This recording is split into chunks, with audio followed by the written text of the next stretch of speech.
Top Plays is back. That's right. Our interactive high school basketball show returns for another season here at allmetsports.com and washingtonpost.com. Now, like we have in the previous 2 seasons, we're allowing you, the fans, parents, coaches, players, and others, to send us your video submissions for ranking in our Top 10 style weekly show. Now, each week, we'll reveal the latest highlights, dunks, sweet assists, alley-oops, monster blocks, and bizarre happenings from across the DMV. Hey, do you want to see your video for run on this show? Well, it's a pretty simple concept. You just got to tweet your boy. I'm at BJ Coob, and remember, you got to hashtag it AllMets. Remember, you tweet in your Huddle, YouTube, Vimeo, really any video link, and we'll consider it for use in the upcoming episode of Top Plays. Now remember, tune in every Monday to see if your video made it at allmetsports.com. We'll see you soon. I'm BJ Kuberulis, host of Top Plays here at allmetsports.com and washingtonpost.com. A couple of weeks ago, we put up a poll that combined the #1 play from each episode of Top Plays here for the high school football season. Now, after receiving over 3,300 votes, we've tallied it up, and we've got the top 3 plays of the season coming right at you right now. All right, here we go. At number 3, the third top play of the season with 412 votes, it's Broadneck's Kanon Gabe Ali. He was a regular on this show, and this time he was throwing in this game the game-winning touchdown to Alec Rudin with 17 seconds left for the Bruins' 25-22 come-from-behind victory. Congratulations on taking our number 3 spot.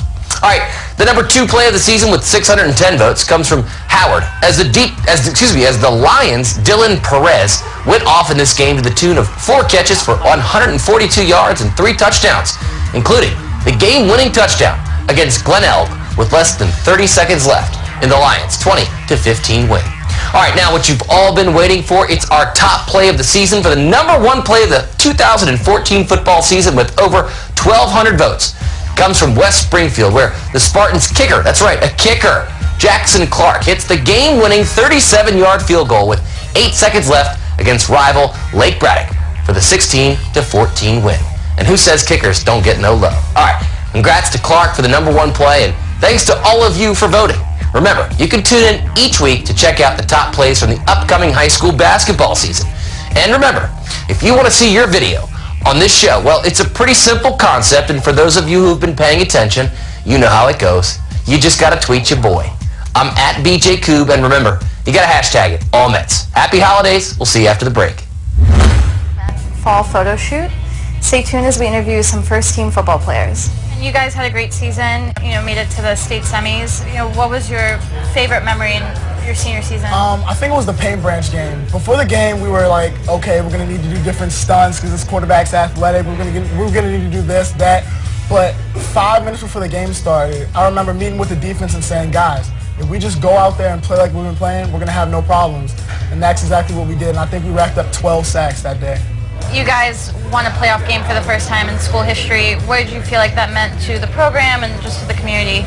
Yeah, it was a big win because this was our 3rd varsity season at the school history. So to have the success that we've had the last 2 seasons, being 8-2 and then finish 8-2 again this year and win the first playoff game. So we're making progress every year. So it's definitely a big deal for our student athletes. And you guys won the IAC championship this year. What do you think contributed to that, as far as your team goes? We had a great defensive play. Our defense played very well all season, and also this was the first year that we actually opened up our offense. We had Dwayne at quarterback, and then I moved around from the slot and in the backfield. So, it was a great feeling. It was our 2nd IAC in a row, and then my freshman year was our first year ever winning an IAC in school history, so it was a great feeling. Douglas's defense was so good this year. What do you think about your defense made you guys so good? I think practices were very intense all week to get our defense together, and our defensive coordinator, he got us all together to because we know that we have to be the best every week in order to win a state championship. So we came out there like we got to be the best, and we were. With so many underclassmen at the MAP of this season, how did you see the team develop as the year went on? We started out slow, but we learned to build and to come together as a team, and we won the championship, which is our goal. Centerville had a lot of injuries this year. How did you guys overcome that, and how challenging was it at first? At first, it was really challenging. Our season started out probably as worst as you could. Our big-time running back, A.J. Turner, came to the first day of practice with a cast on his wrist. But guys just rallied around each other and believed in everyone. And like juniors like Tyler Gambone and Kyle Richborg stepped up when injuries happened and played great games throughout the year. And you guys repeated as state champions this year in Maryland. Was it harder for you guys to win last year's state title or this year's, and why? I feel like it was harder this year because we had a lot more to prove. Like winning one time is hard, but winning a second time is even harder. So you have to put in more work.